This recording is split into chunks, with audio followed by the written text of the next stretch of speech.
Hello बच्चों, आप सभी का स्वागत है हमारी यूट्यूब चैनल अल्फा इंस्टीट्यूट में। तो कैसे आप सभी लोग, मैं उम्मीद करती हूँ कि आप सभी बहुत अच्छे होंगे, स्वस्थ होंगे, मस्त होंगे और आप अपनी बोर्ड एग्जाम की जो आपकी तैयारी है वो आप बहुत अच्छे तरीके से कर रहे होंगे। ठीक है, तो बेटा आज की क्लास में मैं आपसे बात करने वाली हूँ कि ट्वेल्थ है ना, आपको जो बोर्ड एग्जाम है वो बोर्ड एग्जाम में आप आज से पढ़ के, है ना, वो भी क्या पढ़ के भाई, बायोलॉजी को पढ़ के आज से आप 90% कैसे लाए। ठीक है, आज इस टॉपिक में मैं आप सभी से बात करूंगी। बहुत सारे ऐसे बच्चों का सवाल रहता है कि मैम मेरा बहुत कुछ छूट गया है, मैंने पढ़ाई नहीं करी है ना, पीछे का छूटा हुआ कैसे कवर करे, टाइम नहीं मिल पा रहा है, कैसे हम मैनेज करें पढ़ने की, है ना, क्या तरीका होना चाहिए हमें अपने बोर्ड एग्जाम की तैयारी करने के लिए, है ना। बहुत सारे आपके ऐसे सवाल होते हैं। तो आज हम उसी सवाल पे आपके सवाल के जवाब मिलेंगे। तो सभी बच्चे फटाफट लिंक को शेयर कर दो ताकि बहुत सारे बच्चे आ जाएं, है ना। लगभग सभी बच्चों का एक ही सवाल रहता है जो मैं आपको बताई हूँ, यही सवाल हर एक बच्चे के का रहता है, कैसे तैयारी करें, टाइम नहीं मिल पा रहा है, कैसे चीज़ों को समझे, है ना, कैसे याद करें, हम याद तो कर रहे हैं लेकिन भूल जा रहे हैं। ठीक, तो बहुत सारे ऐसे क्वेश्चन का आपको जवाब मिलेगा। सबसे पहले मैं आप सभी को बेटा बता देना चाहती हूँ कि अगर आप बोर्ड एग्जाम की तैयारी कर रहे हो और आप चाह रहे हो कि मैं अपने बोर्ड एग्जाम में टॉप करूं, है ना, मैं भी उन बच्चों की लिस्ट में आऊं जो टॉप 10 की लिस्ट में आते हैं, है ना, मेरा भी जो नाम छपे वो एक फ्रंट पेज पे आए, है ना, लोग भी मुझे जाने कि नहीं इस बच्चे ने टॉप किया है। आप देखते हो कि आपके आसपास कुछ ऐसे बच्चे होते हैं जो बहुत अच्छे नंबर से पास करते हैं, जो टॉपर एक बच्चा होता है वो खुद खुश होता है, साथ साथ उसके जो पेरेंट्स होते हैं, मम्मी पापा होते हैं, वो भी खुश होते हैं। ठीक है, और उसके जो टीचर्स होते हैं वो भी खुश होते हैं और बहुत सारे लोग खुशी होती है कि बेटा ने बच्चे ने इतना मेहनत किया और मेहनत करके आज अपने मुकाम को पाया है।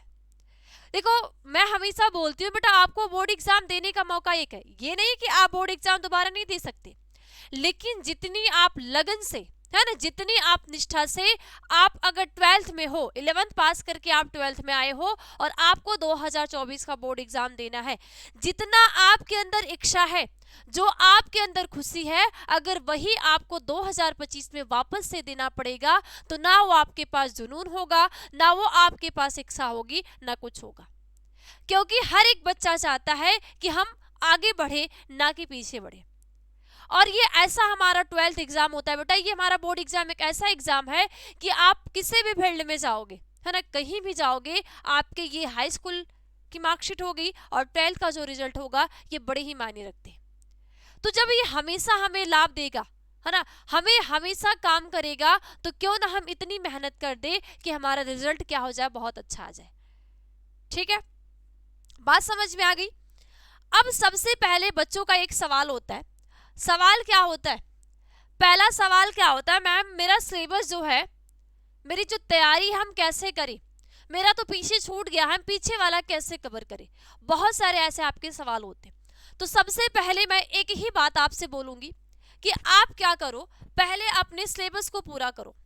सिलेबस को पूरा करने के लिए आपको क्या समझना है, पहले आपका हर एक सब्जेक्ट, जैसे अगर आप एक साइंस के स्टूडेंट हो तो आपका बायोलॉजी में क्या सिलेबस है, आपका मैथ में क्या सिलेबस है ना, आपका फिजिक्स में क्या है, केमिस्ट्री में क्या है, हर एक सब्जेक्ट के सिलेबस को आपको समझना है।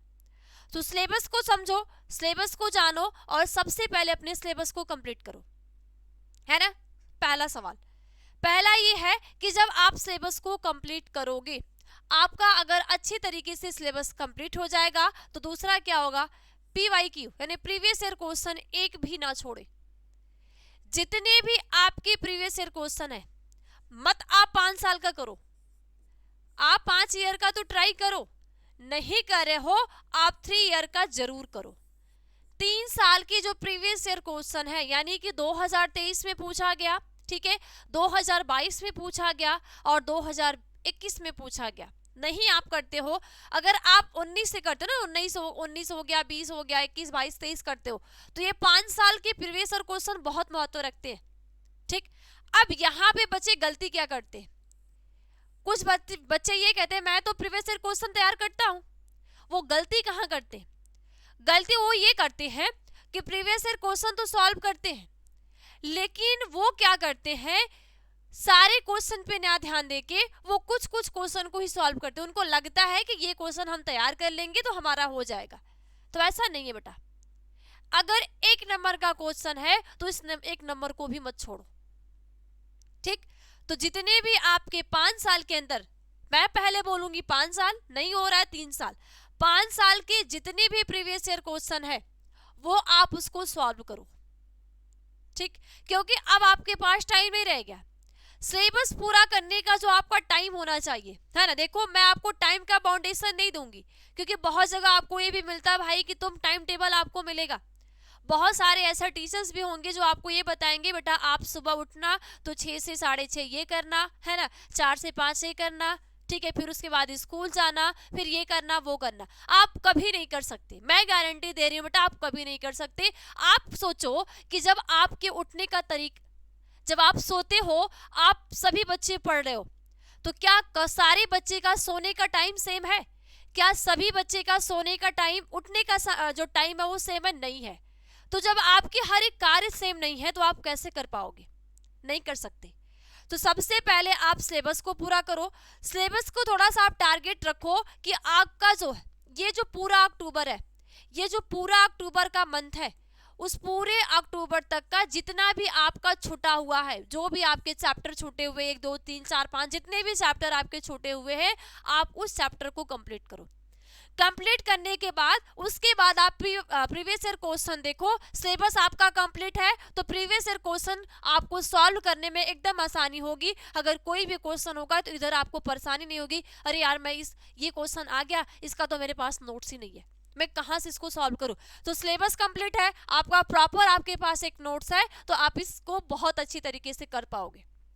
नहीं नोट्स है, आप इस पे फोकस करने जाओगे, टाइम बर्बाद होगा, टाइम आपका क्या होगा, बर्बाद होगा। तो कहीं ना कहीं आपका समय कहीं ना कहीं लॉस हो जाएगा, ठीक। तो 2 पॉइंट मैंने आपको समझा दी कि आप टारगेट रखो कि मेरा 31 अक्टूबर तक, है ना, मान लो ये पूरे अक्टूबर के मंथ तक मैं अपना सिलेबस पूरा कंप्लीट कर लूं, तो बचा मेरे पास क्या, प्रीवियस ईयर क्वेश्चन, यानी क्या बचा, अक्टूबर खत्म तो नवंबर दिसंबर, है ना, नवंबर दिसंबर तक मैं इतना एक बार तो रिवीजन कर लूं, नवंबर दिसंबर तक मैं एक बार रिवीजन कर लूं, फिर जनवरी फरवरी में आपके एग्जाम होते हैं, तो जनवरी जो रह जाए मैं वापस से दोबारा चीजों को रिवीजन कर लूं, उस टॉपिक को रिवीजन कर लूं जहां पे थोड़ा बहुत मुझे क्या रह गया है, डाउट रह गया है, ठीक।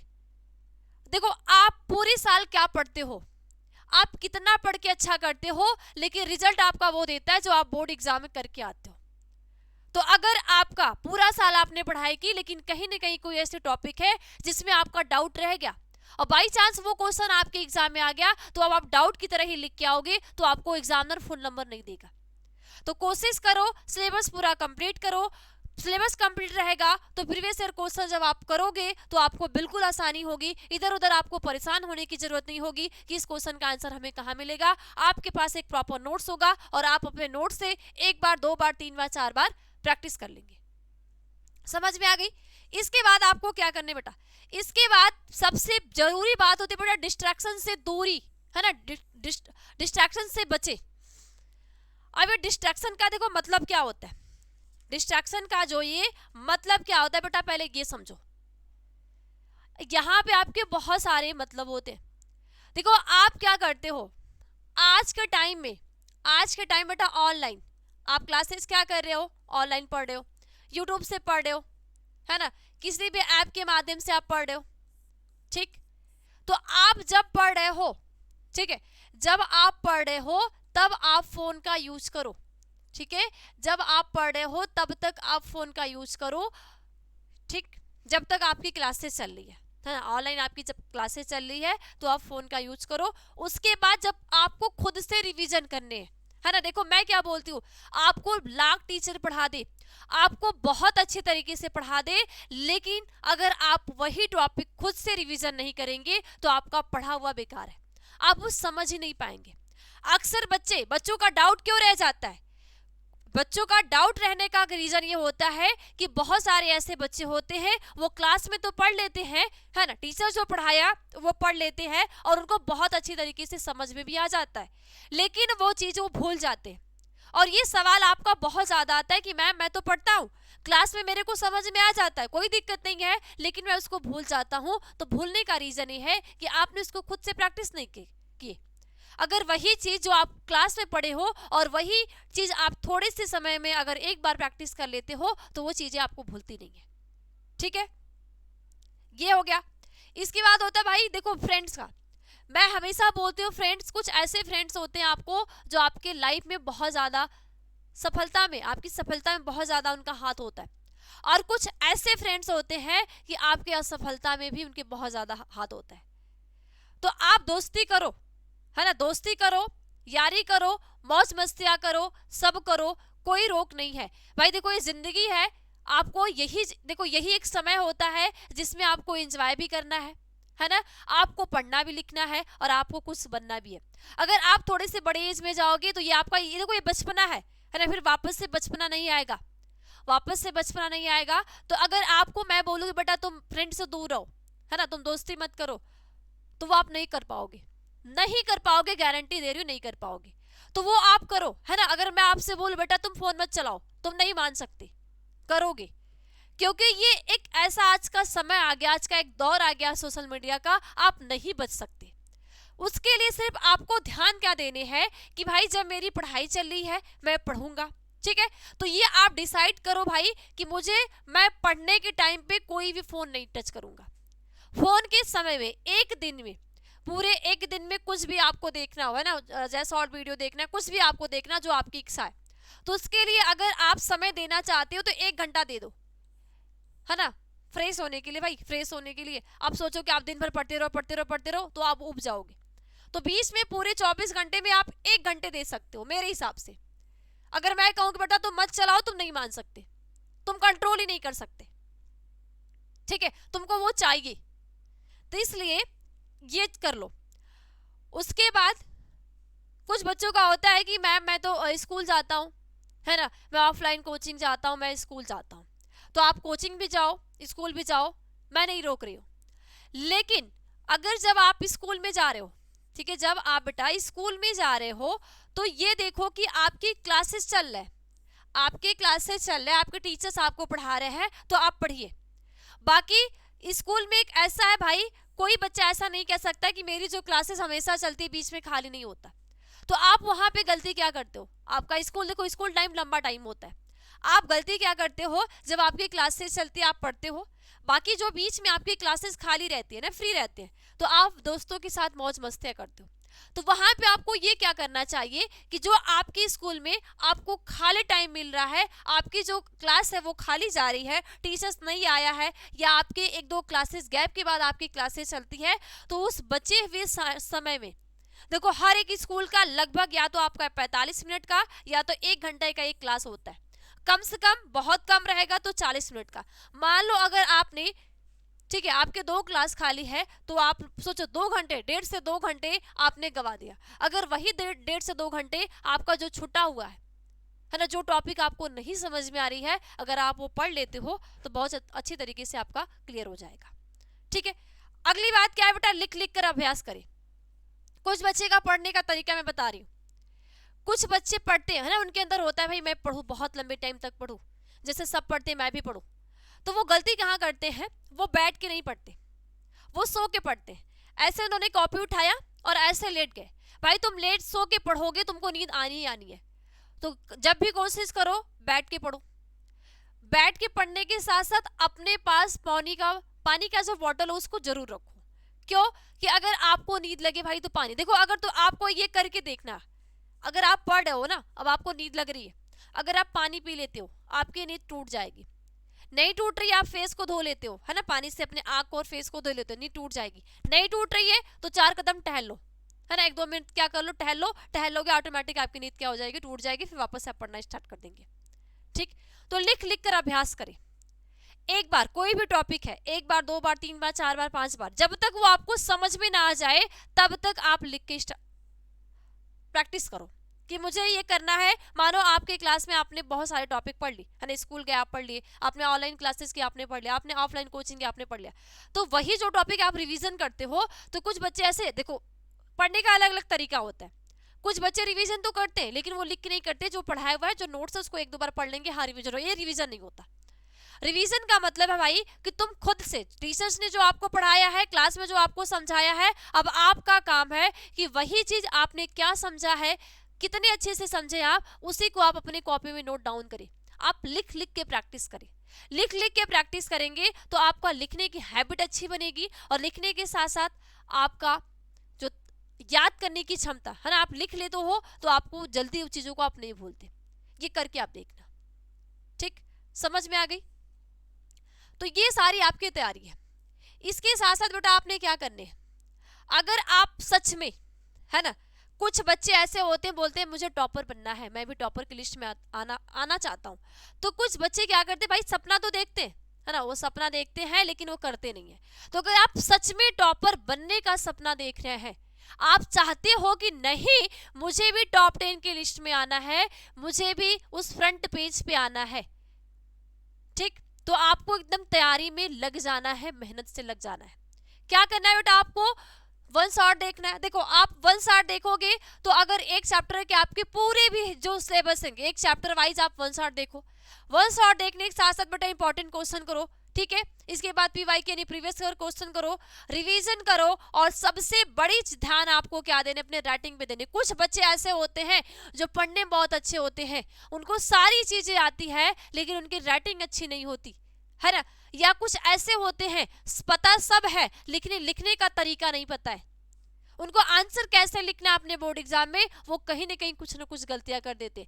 तो कैसे आपको अपने बोर्ड एग्जाम में लिखने हैं, आपकी राइटिंग को प्रैक्टिस करने हैं कि आपकी राइटिंग सही हो, ठीक है, आप जो भी वर्ड लिख रहे हो वो शुद्ध हो, शुद्ध होने के साथ साथ उसमें क्लैरिटी हो, है ना, वो साफ साफ हो। अबे नहीं कि आपने एक लिखा इसी में दूसरा लिख दिया, नहीं, तो वो आपका, क्योंकि आप लिखे सही हो लेकिन भाई जो कॉपी चेक करने वाला एग्जामिनर उसको समझ में नहीं बच्चा लिखा क्या है। तो आप लिखने की प्रैक्टिस जो करो, राइटिंग अच्छी लिखो, और कैसे बोर्ड एग्जाम में लिखा जाता वो लिखने की अच्छी प्रैक्टिस करो, ठीक है, अगर आप टॉपर बनना चाहते हो तो। और अगर कहीं ना कहीं आप सोच रहे हो कि टॉपर बनना है लेकिन आप इधर उधर में टाइम वेस्ट कर रहे हो। और दूसरी चीज मैं आपको बताना चाहती हूँ, हर एक बच्चे की, बहुत, मैं सभी को नहीं कहना चाहती लेकिन बहुत सारे ऐसे बच्चे हैं जब ऑनलाइन क्लासेज में आते हैं तो वो पढ़ते कम है, आपस में बात करते। बेटा आपस में बात करने से कुछ नहीं होगा, आप ये अपने आप को मान के चलना चाहिए कि मैं किसी की भी क्लास में जा रहा हूँ, है ना, तो मुझे सिर्फ वहां पे पढ़ना है, मुझे वहां पे कुछ एक नई चीज को सीखना है। ये ना कि मैं आपस में जो गप्पे लड़ाते रहते हैं, तुम पढ़ाई कितने की है, कहाँ से हो, नाम क्या है, ए टू जेड जो भी है, तो उससे आपको सबसे पहले इसमें आपको ध्यान देने हैं। गलती यही करते हो, जब आपकी क्लास चलती है क्लास में ध्यान आपका कम होता है और आप चैट करने में ज्यादा ध्यान देते हो, टॉपिक समझ में नहीं आती और वही आपका डाउट बन जाता है। फिर वही बच्चे वापस से करते हैं, मैम मेरे को समझ में नहीं आया, मुझे इस टॉपिक में डाउट है। अगर सच में आप ईमानदारी से क्लास में जो आपको टीचर्स पढ़ा रहा है अगर आप ध्यान दे लिए, समझ लिए, तो आपका डाउट रह नहीं जाएगा। क्योंकि है क्या, कुछ नहीं है, कुछ भी नहीं है, 12th का कुछ भी नहीं है, वही चीज आपने 10वीं में पढ़ के आए हो, बोर्ड एग्जाम दिए थे 10वीं का, तो वही है, कुछ भी नहीं है, ठीक है। तो इन सभी बातों को बेटा ध्यान देने। अब एक चीज मैं आप सभी को एक खुशखबरी बता देना चाहती हूँ बेटा, कि जो भी बच्चा, जिन भी बच्चे को लगता है कि मेरी तैयारी एकदम जीरो है, अक्टूबर आ गया, बोर्ड एग्जाम पास आ गया है, अब तक ने आपका जो भी रीजन रहा हो, है ना, या तो आपकी लापरवाही रही हो, या तो आपके कुछ प्रॉब्लम रहे हो, कुछ भी ऐसी दिक्कत रही हो, जो भी आपकी पर्सनल प्रॉब्लम रही हो, तो अब ऐसे बच्चे हैं जो आप भी अपने बोर्ड एग्जाम में बहुत अच्छे तरीके से पास करना चाहते हैं, अच्छे नंबर लाना चाहते हैं, तो मैं उन सभी बच्चों को बता देना चाहती हूँ बेटा, आप सभी के लिए वरदान 3.0 बैच स्टार्ट होने जा रही है, जिसमें आपका लक्ष्य बेटा क्या, 90+। ये बेटा आपके क्रैश कोर्स है और ये आपका लास्ट मौका है, और लास्ट मौके को आपको गंवाना नहीं है। अगर आपको लगता है मेरी तैयारी एकदम जीरो है, मैंने कुछ भी नहीं पढ़ाई की है, अब मुझे पढ़ना है, है ना, होता है भाई, जब जागो तभी सवेरा। अगर अब आपकी नींद खुली है कि नहीं अब से मुझे तैयारी करके मुझे बोर्ड एग्जाम में 95 प्लस लाना है, 90 प्लस लाना है ना, जो भी आपके गोल है वो आपको लाना है, तो मैं उन सभी बच्चे के लिए बता देना चाहती हूँ बेटा ये लास्ट मौका है और इस मौके को मत गवाओ। ठीक है, अब यहाँ पे इस बैच में आपकी जो तैयारी है वो चैप्टर 1 से पूरी तैयारी है। अब इसमें बेटा आपको दी क्या जा रही है, one shot revision with mind map. ठीक है, इसके बाद बेटा डेली लाइव क्लासेस है, लाइव डाउट क्लासेस है, क्लास नोट पीडीएफ है, ऑनलाइन वीकली टेस्ट है और स्टडी मटेरियल है। स्टडी मटेरियल बेटा आपको बुकलेट प्रोवाइड किया जाएगा कि अगर कुछ ऐसे बच्चे हैं जो बुक खरीदने में भी असक्षम है, वो बुक भी नहीं खरीद सकते, तो उनके लिए बुकलेट भी प्रोवाइड किया जाएगा। आपका ऑनलाइन वीकली टेस्ट है, हफ्ते में जो आपके सिलेबस होते हैं, जो भी आपने एक हफ्ते में पढ़ा उसका आपको टेस्ट दिया जाएगा, आपको टेस्ट लिया जाता है कि आपने क्या पढ़ाई करी है। ठीक है, इसके बाद बेटा क्लास नोट पीडीएफ, जो आपने क्लास से पढ़ा आपको 1 घंटे 2 घंटे 3 घंटे बाद आपको क्लास के जो पढ़ाया गया हुआ नोट्स होता है वो आपको मिल जाते हैं। ठीक है, इसके साथ साथ डेली लाइव क्लासेस, आपकी जो क्लासेस चलती है वो डेली चलती है और बहुत सारे ऐसे बच्चे जो तैयारी कर भी रहे। ठीक, इसके साथ साथ बेटा आपके कंप्लीट सिलेबस के सभी महत्वपूर्ण प्रश्न, मॉडल पेपर, गेस्ट पेपर, पिछले 5 साल का पेपर और सभी विषय आपके पढ़ाए जाएंगे। यानी कि अगर आपके देखो मैथ तो चलती है, ठीक है, math, physics, chemistry, bio, Hindi, English, ये आपके जो पांचों सब्जेक्ट ये है जो आपके सभी सब्जेक्ट है, चाहे मैथ से का बच्चा हो चाहे एक बायो का बच्चा हो, ये सभी क्लासेज आपकी इस बैच में आपको मिलेंगी। ठीक है, और आपकी जो तैयारी होगी वो चैप्टर 1 से होगी बेटा। तो लास्ट मौका है, इस मौके को हाथ से मत जाने दो। अब इस बैच में आपको जुड़ने के लिए करना क्या पड़ेगा, आपको अल्फा इंस्टीट्यूट प्रो ऐप को डाउनलोड करेंगे आप, अब डाउनलोड करके इस बैच से ज्वाइन हो सकते हैं। किसी भी प्रकार की आपको दिक्कत होती है तो 9305771375 इस नंबर पे कॉल करके भी जानकारी ले सकते हो। ठीक है, समझ में आ गई। अब आपको इस बैच में पढ़ाएंगे कौन, आपको इस बैच में बेटा इतनी सारे टीचर्स पढ़ाएंगे। अब आप सोचो जब आपके लिए इतनी सारे टीचर्स मेहनत करने के लिए रेडी हैं तो आप क्यों पीछे हो। बोर्ड एग्जाम के लिए भाई, आपके 12th एग्जाम के लिए इतने टीचर बहुत मायने रखते हैं।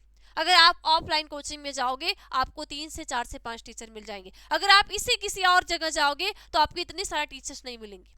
ये आपको सारे जो आपको टीचर्स और मैम दिख रही हैं सभी लोग लगभग आपके हर एक सब्जेक्ट के 2-2 टीचर।